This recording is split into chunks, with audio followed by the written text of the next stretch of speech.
ठंड का मौसम था। दिन पर दिन कड़क सर्दी बढ़ती जा रही थी। भगवान कृष्ण सुदामा के साथ धरती लोक पर भ्रमण कर रहे थे। कान्हा, देखो धरती लोक पर सर्दी कितनी बढ़ गई है। इतने समय बाद धरती लोक पर सर्दी का आनंद ही कुछ और महसूस हो रहा है। मेरा तो मन कर रहा है आज पूरा दिन ही हम धरती लोक पर भ्रमण करें। वो बात तो सही है सुदामा, पर धरती लोक पर रात गुजारने के लिए हमें रजाई की आवश्यकता होगी। हम अपने साथ कुछ भी लेकर नहीं आए हैं, तो इसमें देर किस बात की है। हम किसी रजाई बनाने वाले को ढूंढ लेते हैं। कोई तो हमें रजाई बना ही देगा। हाँ, वो तो हमें देखना पड़ेगा। अभी तो रात होने का समय है। चलो हम किसी रजाई बनाने वाले को ढूंढते हैं और रजाई बनवाकर रात आराम से किसी पेड़ के नीचे गुजारेंगे। इसी बहाने हम ठंड का आनंद भी ले लेंगे। कान्हा, ये क्या कह रहे हो? एक उंगली के आकार जितना कपड़े का टुकड़ा और रुई, वो भी इतनी जरा सी, जो तुम्हारी हथेली में समा जाए, इससे रजाई बन जाएगी? तुम भी शरारत करना कभी नहीं छोड़ते। तुम्हारी तो माया ही अद्भुत है। सुदामा, मैं अपने भक्तों का निस्वार्थ प्रेम देखना चाहता हूं, इसलिए एक छोटी सी परीक्षा ही सही। कान्हा जी और सुदामा जी ने साधारण छोटे बालकों का रूप धारण कर लिया। कान्हा ने अपने एक हाथ में कपड़े का एक छोटा सा टुकड़ा और एक हाथ में थोड़ी सी रुई ले ली और रजाई बनवाने के लिए वो सभी रजाई वालों के पास घूमते रहे, पर कोई भी रजाई वाला उनकी रजाई नहीं बना रहा था। उल्टा वो उन पर हंस रहे थे। बच्चों, हमारे पास ठंड में रजाई बनाने के बहुत सारे काम आए हुए हैं। देखो, हमारा दिमाग जो है मत खाओ। इतनी सी रुई और जरा सा कपड़े के टुकड़े से कोई रजाई नहीं बनती, समझे? जाओ जाओ यहाँ से और जाकर गिल्ली डंडा खेलो। हमारे काम में विघ्न मत डालो। ठीक है, जैसी आपकी मर्जी। चलो हम किसी और रजाई वाले के पास चलते हैं। कान्हा, इतने से कपड़े के टुकड़े और जरा सी रुई से कोई रजाई वाला रजाई नहीं बनाएगा। उल्टा देखो ना, सब हम पर हंस रहे हैं। तुम अपने चमत्कार से रजाई बना लो ना। बहुत ठंड लग रही है कान्हा। सुदामा, सब्र करो।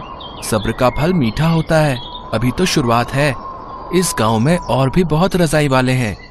कोई ना कोई हमारी रजाई जरूर बना देगा। कान्हा और सुदामा बच्चों के रूप में इधर उधर पूरा दिन रजाई बनवाने के लिए घूमते रहे। शाम होने वाली थी और ठंड भी बढ़ रही थी, पर कोई भी उनकी रजाई नहीं बना रहा था। कुछ घंटे घूमने के बाद कान्हा और सुदामा उस गांव से दूसरे गांव में पहुंचे। कान्हा, क्या कर रहे हो? पिछले कितने सारे गांव में हम घूम लिए, पर कोई भी हमें रजाई नहीं बना कर दे रहा। अब इस गांव में पहुंचते पहुंचते रात होने वाली है। अभी भी किसी ने रजाई नहीं बनाई, तो तुम क्या करोगे? सुदामा, तुम खुद ही तो कहते हो कि ठंड का आनंद लेना है। अब ये ठंड में घूमकर तुम ठंड का आनंद ही तो ले रहे हो। चलो एक दो जगह और पूछते हैं। वो सामने एक रजाई वाला दिख रहा है, चलो उससे पूछते हैं। कान्हा और सुदामा उस रजाई वाले के पास पहुंचते हैं। भैया, हमें बहुत ठंड लग रही है। हमारे पास ये कपड़े का टुकड़ा और रुई है। क्या आप हमें इसकी रजाई बना दोगे? हमें बहुत ठंड लग रही है। अरे बच्चों, पागल हो गए हो क्या? है? इतने से टुकड़े की रजाई भला कैसे बनेगी? और बन भी गई तो क्या वो तुम्हारी ठंड दूर कर पाएगी? बिल्कुल नहीं। मेरे पास तुम्हारी इन फालतू की चीजों के लिए समय नहीं है, समझे? जाओ अपने माता पिता के पास वापस लौट जाओ। और ये कोई खिलौने बनाने की दुकान नहीं है जो तुम्हारी छोटी सी रजाई बन जाएगी। मेरे पास और भी बहुत काम है। कान्हा, रहने दो, ये हमारी रजाई नहीं बनाएंगे। चलो यहाँ से चलो। कृष्ण जी और सुदामा वहाँ से जाने लगे, तभी एक बूढ़े बुढ़िया जो एक टूटी फूटी झोपड़ी के बाहर बैठे आग सेक रहे थे, उन्होंने कान्हा जी को आवाज लगाई। बच्चों, यहाँ आओ, हम तुम्हारी रजाई बना देंगे। हाँ बच्चों, यहाँ आओ, लाओ रजाई बनाने का ये सामान हमें दे दो। आप हमारी रजाई बना दोगे? हाँ बच्चों, मैं पहले रजाई ही बनाता था। अब उम्र के साथ साथ मेरी नजरें कमजोर हो गई हैं। इस वजह से मैंने रजाई बनाना छोड़ दिया। सुनो जी, बच्चे बड़े मासूम हैं। लगता है खेलने के लिए रजाई बनवा रहे हैं। तुम इनकी सुंदर सी रजाई बना दो, दोनों बच्चे खुश हो जाएंगे। हाँ जानकी, तुम चिंता मत करो, मैं इनके लिए बहुत सुंदर रजाई बना दूंगा। लाओ, ये टुकड़ा और रुई मुझे दो। कान्हा ने मुस्कुराते हुए वो कपड़े का टुकड़ा और रुई उन बूढ़े आदमी के हाथ में दे दी। तब तक बूढ़े आदमी की पत्नी कान्हा और सुदामा के लिए कुछ खाने पीने का सामान भी ले आई। उनके लिए तो वे दोनों साधारण बालक ही थे। उन्हें क्या पता था कि वो तो साक्षात कान्हा की रजाई बना रहे हैं। अब समय था कान्हा के चमत्कार का। जैसे जैसे बूढ़ा आदमी रजाई बनाता गया, वैसे वैसे रजाई का आकार बढ़ने लगा।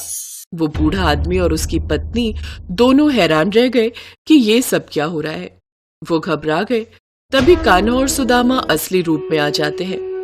अपने सामने साक्षात भगवान कृष्ण और सुदामा जी को देखकर वो बूढ़े बुढ़िया चौंक जाते हैं। साक्षात भगवान हमारे सामने, हमारी बूढ़ी आंखों पर हमें यकीन नहीं हो रहा। प्रभु, आप स्वयं। घबराओ नहीं बूढ़े बाबा, ये सब कान्हा की ही माया है। हाँ बाबा, हम तो धरती लोक पर सबकी परीक्षा ले रहे थे और आप परीक्षा में उत्तीर्ण हो गए।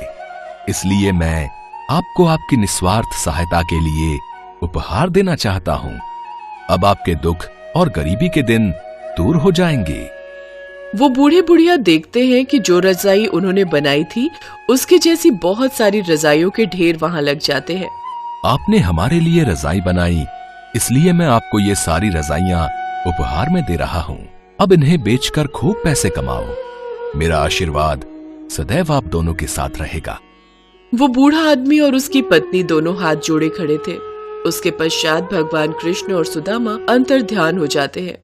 अगले दिन जब आसपास के सभी रजाई बनाने वालों को ये बात पता चली तो उन्हें अपने ऊपर बहुत पछतावा हुआ कि उन्होंने साक्षात भगवान कृष्ण को नहीं पहचाना। सब उनसे मन ही मन क्षमा प्रार्थना करते हैं।